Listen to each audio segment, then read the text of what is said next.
Alors aujourd'hui, vous allez avoir droit au jardin de ma mère.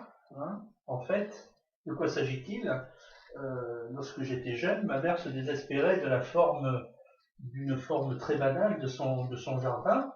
Et bon, un rectangle, c'est vrai que ce n'est pas très séduisant. Et donc, je lui ai proposé, hein, d'inscrire dans ce rectangle une belle ellipse. Alors, comment faire? Eh ben, tout simplement, je me suis saisi d'une ficelle, et avec cette ficelle, donc j'ai planté un piquet au milieu du jardin, vous voyez, et j'ai donc plié la ficelle en deux, hein, vous voyez, en deux comme ceci, de manière à ce que finalement, eh bien, la corde fasse la longueur totale, et fasse ici la longueur du jardin. Une fois que j'ai fait ça, donc la corde étant toujours pliée en deux, j'ai positionné un piquet au sommet, hein, et j'ai tracé ici un point.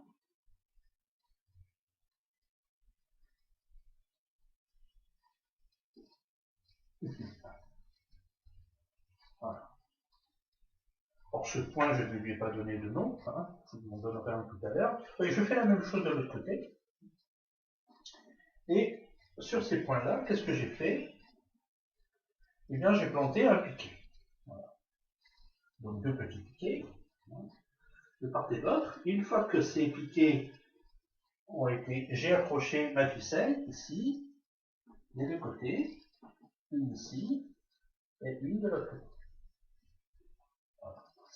Quand j'ai fait ça, eh bien, je me suis saisi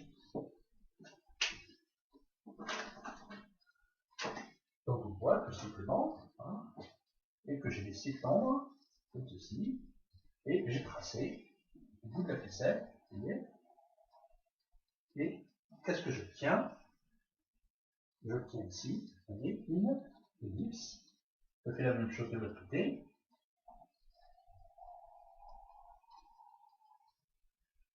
Et je vais faire la même chose en haut. C'est très pratique, c'est très simple. Hein.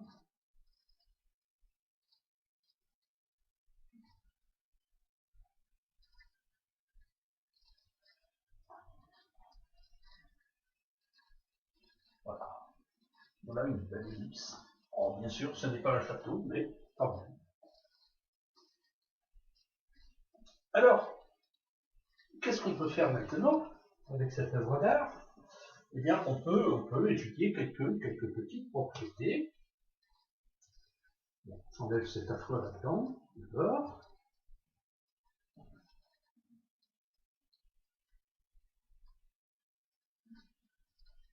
Et je vais appeler mes points, ici, les points où se situent les piquets. Je l'appelle, le premier, je l'appelle F, et le deuxième, je l'appelle F'. Le centre, O, le point A, ici, le point B, et je sais quoi? Eh bien, je sais que si je considère un point M ici, je sais tout simplement que la longueur M F plus M F', vous voyez que ceci, c'est la longueur de la corde, c'est-à-dire 2 fois petit a. Hein. Alors, 2 fois petit a, je vais préciser que petit a, c'est égal à la longueur OA, donc égal aussi longueur OA, et petit b, c'est la longueur OP. Donc je sais que MF plus MF' est toujours égal à 2A. Ça, c'est une première chose. Deuxième chose, eh bien, je vais essayer de trouver une équation de cette ellipse, à savoir une relation entre les coordonnées x, ici, x et y, une relation entre ces coordonnées x et y. Et j'appellerai ça l'équation de l'ellipse. Alors bon, je vais essayer de faire une chose un peu particulière. Je vais tracer ici un cercle que je vais appeler le petit cercle, savoir le cercle de centre O et de rayon petit b. Je peux l'appeler le cercle inscrit aussi, cercle intérieur. Bon, je ne vais pas le tracer entièrement, je trace que cette partie-là. Et je vais faire la même chose avec le grand cercle, le cercle extérieur, donc le cercle de centre O, toujours, et de rayon petit a. Alors, pourquoi je fais ça? Eh bien, je vais constater deux choses. La première, c'est que si je considère ce point-là, eh bien, deux choses. Si je trace la droite ici, passant par ce point et le point O,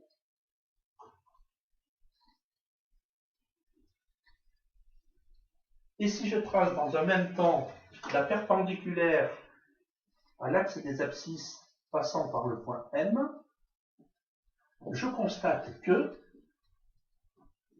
les points d'intersection ici avec les cercles et cette droite-là sont alignés. Alors, je ne vais pas faire de démonstration ici, je vous demande de l'admettre. Alors, qu'est-ce que ça nous amène? Eh bien, si je considère ici l'angle que je vais appeler θ,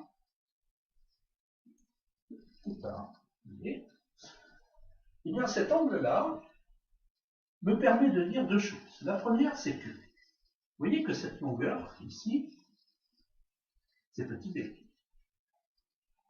Et bien, y, ici, donc y, ceci, que je retrouve ici, y égale b fois sinus θ. Par ailleurs, cette longueur-là, c'est petit a. Donc x, ici, est tout simplement égal à petit a cosinus θ.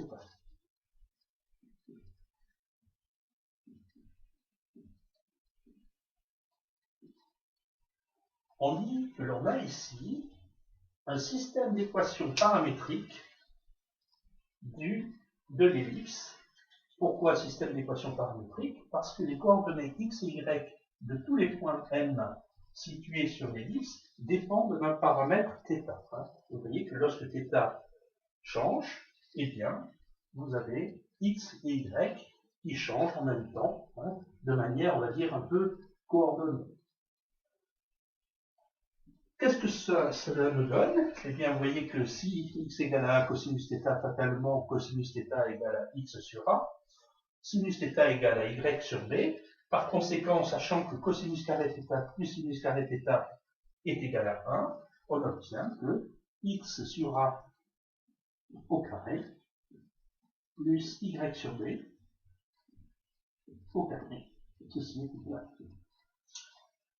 Système d'équations paramétriques, équation cartésienne. L'équation cartésienne, c'est une équation simple où, effectivement, vous avez une relation entre x et y de tous les points de l'ellipse. Dernière chose que l'on pourrait voir maintenant, assez rapidement, donc on le verra plus tard.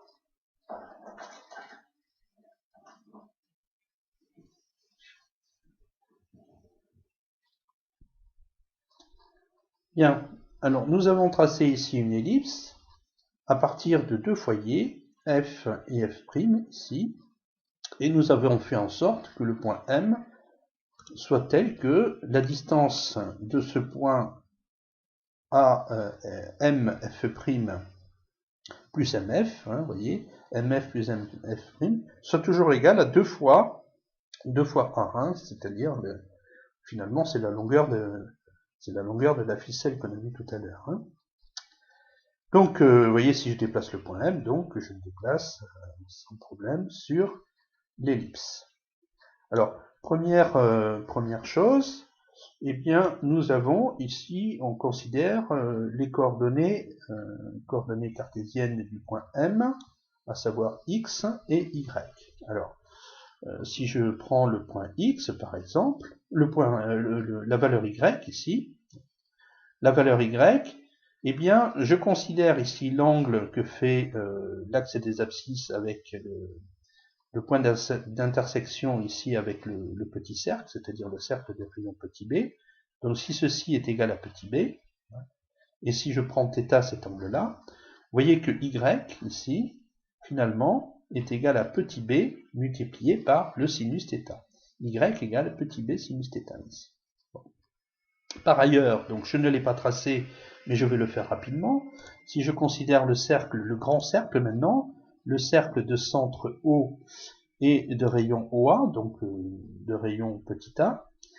Et si je prends maintenant la droite perpendiculaire à l'axe des abscisses passant par le point M, ici, eh bien le point d'intersection de cette droite avec le cercle, ce point ici, en haut là, vous voyez, eh bien il se trouve que ce point, je vous demande de me faire confiance, mais GeoGebra me le montre bien, est aligné, vous voyez, avec l'autre point ici. Autrement dit, ceci, cette longueur-là, est égale à A. Ceci, c'est l'abscisse du point A, petit x. Eh bien, vous voyez que petit x est égal à A fois cosinus θ. Petit x égale A fois cosinus θ, y égale à B fois sinus θ. Donc, c'est intéressant ceci parce que ça va me permettre d'obtenir ce qu'on appelle les coordonnées paramétriques de l'ellipse. Alors, pourquoi coordonnées paramétriques? Eh bien, parce que ce sont des coordonnées qui dépendent d'un paramètre, et le paramètre ici, c'est θ. Alors, faites attention, parce que ce θ-là, ce n'est pas l'angle, par exemple, ce n'est pas l'angle OAM. Vous voyez, il est légèrement décalé. Ils sont confondus lorsque l'angle est égal à 0 ou l'angle est égal à pi sur 2, etc. Mais sinon, vous avez un décalage. Ce n'est pas l'angle qui correspond au point M, on va dire. C'est un autre angle. Bien, mais ceci étant, x égale à a cosinus θ et y égale à b sinus θ. Alors ça, c'est intéressant. Pourquoi?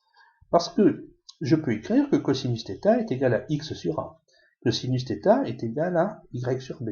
Par conséquent, sachant que cosinus carré θ plus sinus carré θ est toujours égal à 1, eh bien j'obtiens ici ce que j'appelle une équation cartésienne ici, et système d'équations paramétriques, ou système paramétrique ici, et équation cartésienne. Vous voyez que dans un système d'équations paramétriques, eh bien x dépend d'un paramètre et y dépend de ce même paramètre. Autrement dit, quand on fait bouger ce paramètre-là, eh bien x et y se déplacent, mais ils sont en gros coordonnés par ce paramètre-là. Ils sont guidés par ce paramètre-là. Équation cartésienne, eh bien vous voyez que vous avez une relation qui lie x et y directement. Pour finir, donc ça fera l'objet de la prochaine présentation, l'excentricité, c'est encore une caractéristique de l'ellipse. Si je prends un foyer ici et une directrice, une droite ici directrice, eh bien cette droite, si je la place bien, bon, on peut calculer sa position assez facilement, ça ne pose pas de problème, mais bon, là elle est déjà positionnée.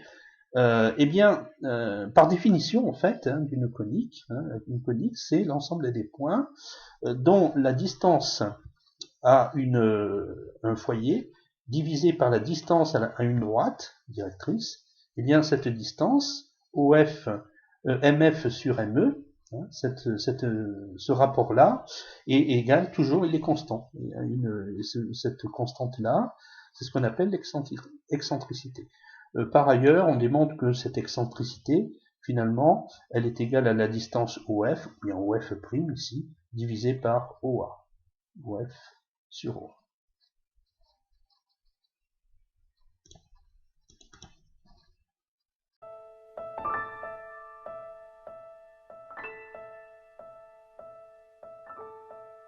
cette fameuse excentricité, en fait, bon, par définition, une ellipse, hein, comme une conique en général, c'est l'ensemble des points qui sont, dont le rapport à la distance à un point, par rapport à la distance à une droite, hein, le point que l'on appelle foyer, la droite qu'on appelle directrice, donc ce fameux rapport MF sur ME, est une constante, et cette constante, on l'appelle E.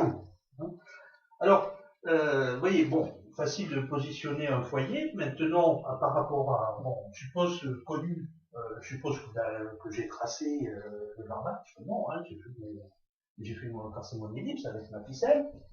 Et puis maintenant, bon, on me dit, tiens, je justifie ça, et je vais essayer de positionner la directrice. Alors, comment je vais faire? Eh bien, je me dis par exemple que j'ai deux points ici caractéristiques. Je mets ici le point A' et le point A de l'autre côté. Donc, si effectivement, pour tout point de l'ellipse, j'ai cette égalité, donc fatalement, c'est aussi vrai pour les points A' et le point A. Alors, que se passe-t-il pour le point A'? Alors, supposons que ceci soit égal à petit f, hein, c'est-à-dire j'appelle OF égal à petit f, hein. Je sais que ceci est égal à petit a. Voyez donc que ceci, c'est égal à quoi? C'est égal à petit a moins petit f. Donc petit a moins petit f, je vais effacer la partie droite, hein, c'est pas la peine. Voilà.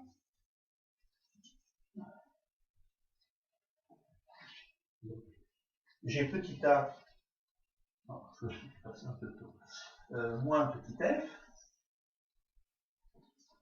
petit a moins petit f, donc cette distance-là, sur ce que j'appelle petit d ici, hein, petit d, je vais calculer petit d tout simplement, hein, sur petit d, et bien ceci c'est égal à, alors le point A de l'autre côté, vous voyez que la distance AF, hein, la distance AF c'est tout simplement égal à quoi? C'est tout simplement égal à A plus F, hein, petit a plus F, donc c'est égal à petit a plus F, sur quoi? Sur 2A plus petit d. 2A plus petit d. Voilà. Alors, bah, ceci, j'en déduis que petit a moins petit f, facteur de 2A plus petit d, égal à petit d, facteur de A plus f. Donc, par conséquent, eh bien, vous voyez que 2A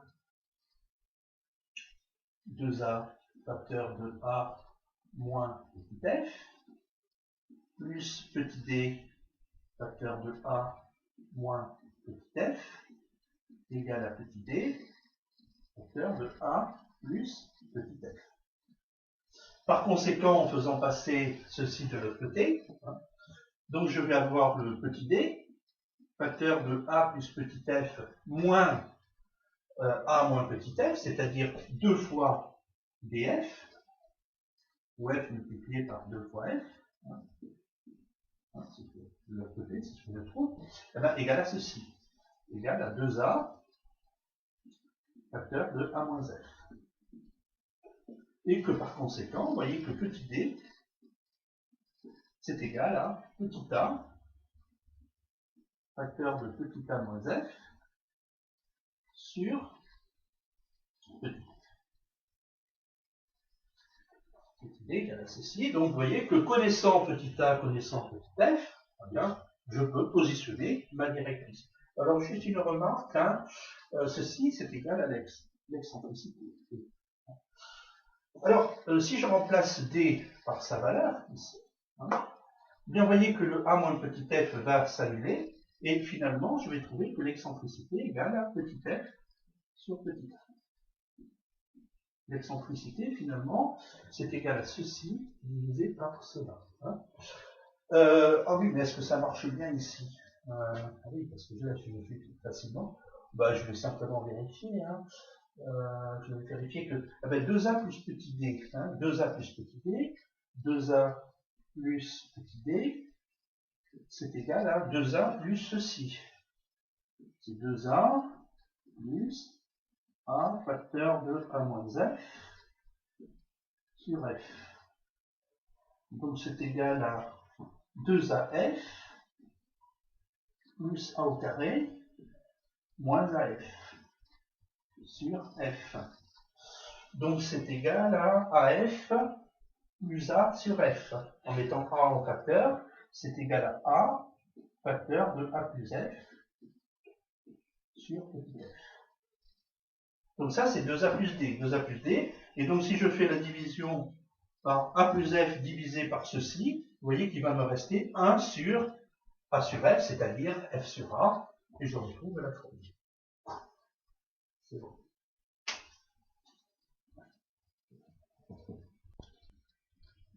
Nous allons tracer maintenant une ellipse ou une conique d'une manière plus générale, en connaissant uniquement l'excentricité, le foyer et la directrice. Alors je rappelle la définition d'une conique, c'est l'ensemble des points M, tels que la distance du point M au foyer F divisé par la distance du point M à la directrice. Et bien ce rapport-là est une constante, et cette constante, c'est l'excentricité. Comment nous allons procéder? Eh bien, ici, donc, nous avons deux curseurs. Le premier curseur qui me donne l'excentricité, donc je vais me fixer une excentricité égale à 0,8 pour commencer. On la fera varier après. Donc j'ai positionné ma directrice ici, j'ai positionné mon point F par rapport à cette directrice, donc le point F je vais le laisser ici par exemple. On le fera varier aussi après. Ensuite, eh bien, je me fixe une distance du point M au foyer. Et cette distance, je la ferai varier, ce qui me permettra de visualiser effectivement l'ellipse ou autre figure. Donc, le point M doit se situer à cette distance MF du point F. Pour ça, eh bien, je vais tracer un cercle de centre F et de rayon MF.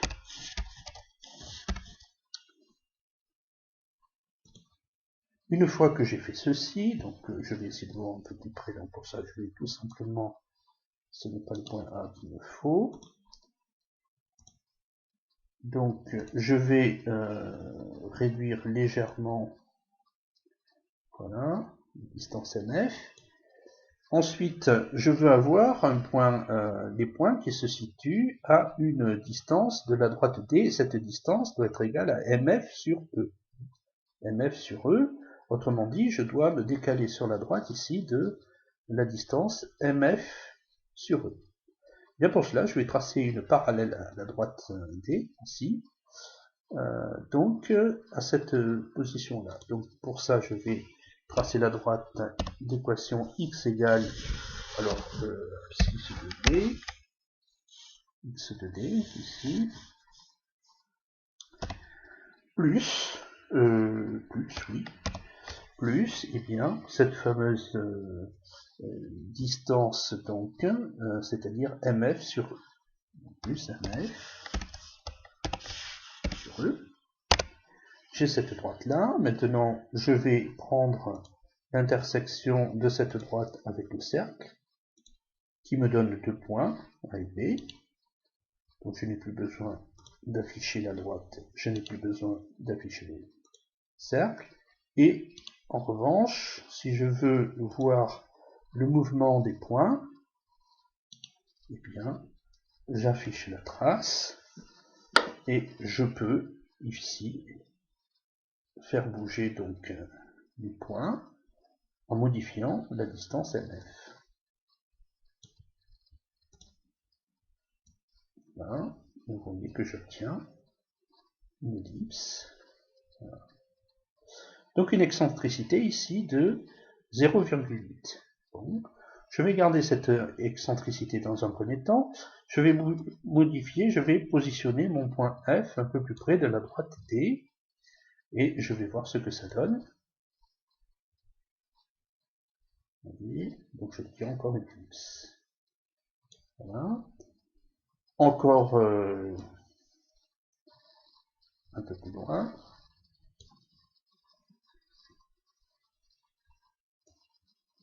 Alors, ce qu'on peut constater, c'est que les trois ellipses que l'on a tracées ont toutes la même forme. En fait, elles ont toutes la même excentricité, on va dire.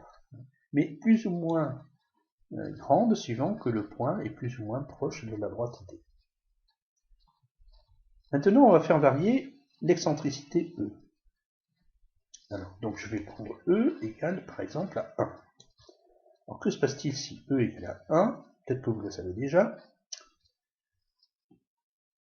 Si E égale à 1, eh bien, je fais varier ma distance MF, et aux surprises, je n'obtiens pas d'ellipse. Les points partent à l'infini. Les points partent à l'infini. On va essayer de zoomer un petit peu. Non, pas là, pardon. Voilà, on va le faire de manière un peu différente. Ici. Donc, les points partent à l'infini, ça me semble-t-il. Je crois que je ne me trompe pas. Et cette figure nous rappelle quelque chose. Il s'agit bien entendu d'une parabole. Lorsque l'excentricité est inférieure à 1, nous avons une ellipse. Lorsque l'excentricité est égale à 1, nous avons une parabole.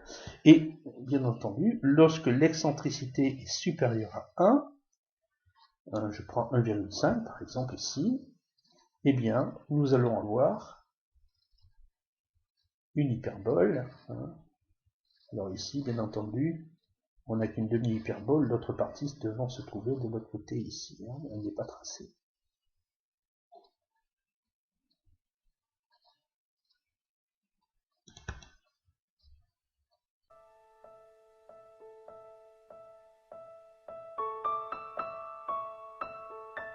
Première chose, donc effectivement, une équation de conique est généralement présentée sous la forme x sur a au carré, y sur b au carré, enfin y sur b, le tout au carré, égale à 1. Donc avec un plus ici, j'ai une ellipse, avec un moins, j'ai une hyperbole. Lorsque x ou y n'apparaissent que sous forme, n'apparaissent pas sous forme de carré, donc on a l'un ou l'autre, on a une parabole. Mais ceci étant, une équation, c'est de conique peut se présenter d'une manière très quelconque. On peut avoir par exemple, je sais pas moi, x au carré plus 3y au carré plus 4xy moins x plus y plus 1 égale à 0, par exemple. On peut avoir quelque chose comme ça. Et à ce moment-là, on peut proposer un changement de variable afin d'obtenir une forme proche de celle-ci. Comment on fait? Tout simplement, on commence par casser le xy avec le x, par exemple, ici. Et je fais comme je faisais en seconde, début d'égalité remarquable. Vous voyez que ici, x plus 2y, le tout au carré. Et finalement, moins 4y au carré, moins 4y au carré, plus 3y au carré, donc ça me fait moins y au carré, moins y au carré, vous voyez, donc j'ai réglé ceci, donc il ne me reste plus que moins x plus y plus 1 égale à 0. Ça va assez vite. Bon, maintenant, le x, je sais que ceci, je vais l'appeler qui, par exemple. Qui, donc, vous voyez que petit x, c'est égal à qui moins 2y. Donc, j'ai qui au carré, moins y au carré, moins x, c'est-à-dire moins x moins qui.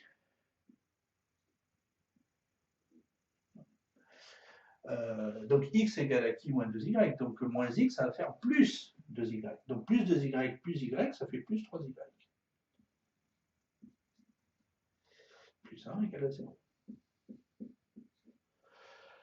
Par conséquent, eh bien, on va associer qui, etc. Donc je vais avoir qui moins 1 demi, le tout au carré, moins entre parenthèses, alors là il faut faire attention, hein, j'ai le moins devant, donc je fais y moins 3 demi, le tout au carré. Ensuite, moins 9 quarts, hein, donc plus 9 quarts. Donc moins 9 quarts, donc plus 9 quarts.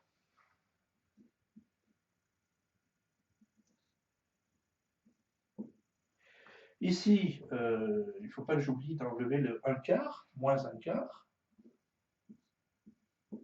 plus 1, égale à 0.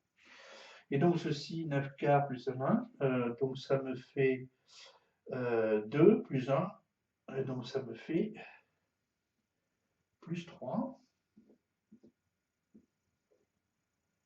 Ceci est égal à 0. Et alors si je pose finalement ceci égale à grand X, ceci égale à grand Y, eh bien j'obtiens donc que, alors grand X égale, donc ça fait qui moins 1 demi, mais ça fait donc X plus 2Y moins 1 demi, Y égale Y moins 3 demi, et j'obtiens que finalement que, alors Y au carré, moins X au carré, hein, parce que ceci était égal à moins 3, donc ceci va être égal à plus 3. Et si je divise tout par 3, j'obtiens que Y sur racine carrée de 3, le tout au carré, moins X sur racine carrée de 3, le tout au carré, et bien ceci est égal à 1. Typiquement, l'équation d'une hyperbole.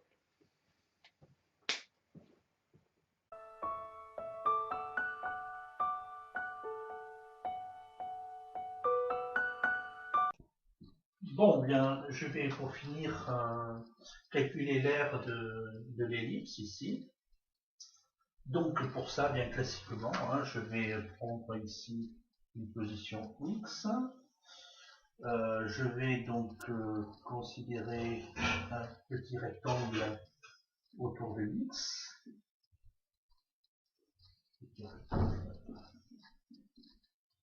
Avec donc une largeur infiniment petite, à peine la largeur d'un point, c'est-à-dire mon fameux dx ici. Et donc je vais faire la somme des aires de tous ces petits rectangles.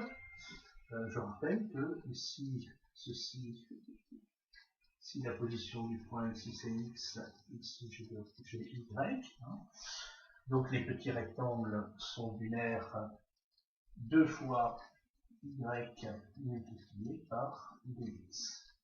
Voilà l'aire des petits rectangles. Donc l'aire totale,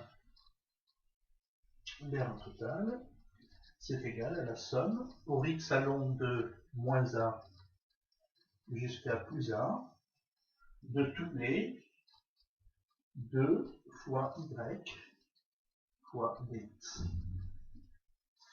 Par ailleurs, je sais que x, si je considère un angle θ, hein, bon, je l'ai dit tout à l'heure, hein, si x égale à a cosinus θ, y égale b sinus θ.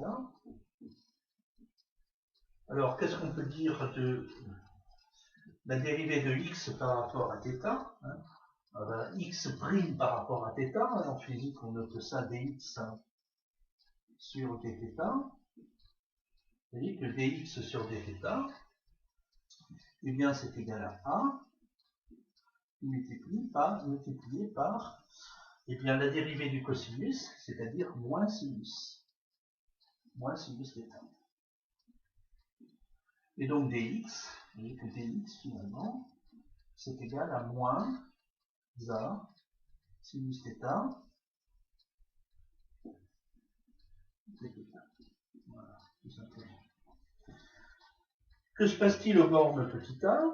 Si x égale à moins petit a, eh bien, dans ce cas-là, vous voyez que le cosinus, enfin le θ est égal à pi. Alors que lorsque x égale à petit a, θ égale à 0. Autrement dit, je vais remplacer tout par en fait ce fameux changement de variable. On a a égale la somme de pi jusqu'à 0 de 2 fois y, c'est b sinus θ, et dx multiplié par a multiplié par sinus θ, avec le signe moins bien sûr, et dθ. Donc avec le signe moins de l'ordre. Signe moins que l'on retrouve en inversant les... Voilà, donc c'est égal, et je vais sortir AB, donc ça me fait AB, multiplié par la somme de 0 à pi, de 2 fois le sinus carré θ, de θ. Or, de sinus θ, on se rappelle les formules de trigonométrie, ceci est égal à 1 moins cosinus de θ. Si je veux une primitive de 1 moins cosinus de θ, je vais obtenir θ moins alors sinus de θ sur 2. Voilà, ça c'est une primitive de ceci. Par conséquent, l'air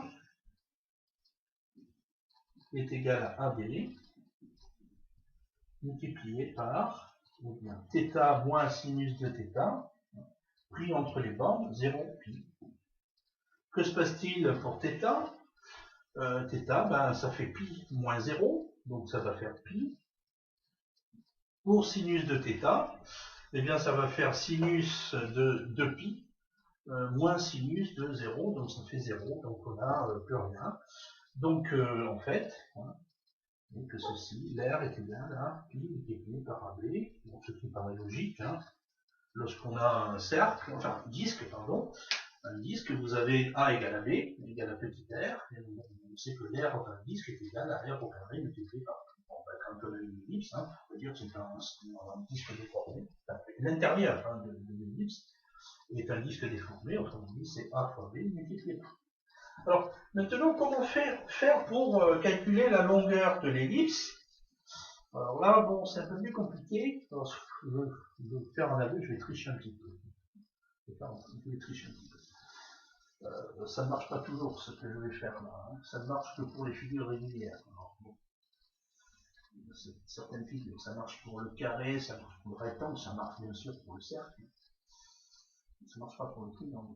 Enfin bref, c'est pas très rigoureux, mais bon, c'est assez, on va dire, original. Allez. Je connais l'air de l'intérieur de l'ellipse. Donc je sais que ceci, c'est égal à pi multiplié par AB. Voilà, je viens de le faire. Alors maintenant, je vais utiliser une petite astuce. Je vais augmenter A de ici H. Et B, je vais l'augmenter de H aussi. Voilà. Donc, qu'est-ce que je vais obtenir? In fine, je vais obtenir une ellipse un peu plus grosse. Quelle va être l'aire de la grosse ellipse? Ben, ça va être pi multiplié par A plus H multiplié par B plus H. Et donc, ceci, je vais trouver pi facteur de AB plus, entre parenthèses, A plus B H plus un terme plus H au carré. Je trouve ça. Alors, si je fais la différence des deux R, je l'appelle delta, eh bien c'est ceci moins pi fois AB. Vous voyez que le AB disparaît. Donc c'est égal à pi multiplié par... Alors je vais mettre H en facteur, H, facteur de A plus B plus H. Et ça, c'est une aire. Vous voyez, ça, c'est une aire. Et moi, ce que je veux, c'est la longueur. Je veux la longueur. Alors, vous voyez que intuitivement, hein, si effectivement, là j'ai une aire d'une largeur h, je pourrais écrire que ceci aussi, c'est la longueur multipliée par h. Donc, et surtout vrai lorsque h tend vers 0. Donc, vous voyez que finalement, grand L va être égal à delta sur h. Et ça va être égal à quoi? Ça va être égal à pi multiplié par a plus b plus h. A plus b plus h. Donc, évidemment, ce h reste, hein, mais comme je vous ai dit, lorsque h tend vers 0, eh bien, ce terme disparaît et il ne me reste plus qu'une longueur qui est égale à a plus b multiplié par pi. Ce qui paraît logique, effectivement, lorsqu'on prend le cercle, hein, évidemment, vous avez le a égale à b égale à r, donc on trouve le petit r. Hein. Donc voilà, hein, l'air, on a trouvé l'air égale pi fois AB, et la longueur, L, c'est égal à pi multiplié par 1 plus b. On a deux formules sympathiques.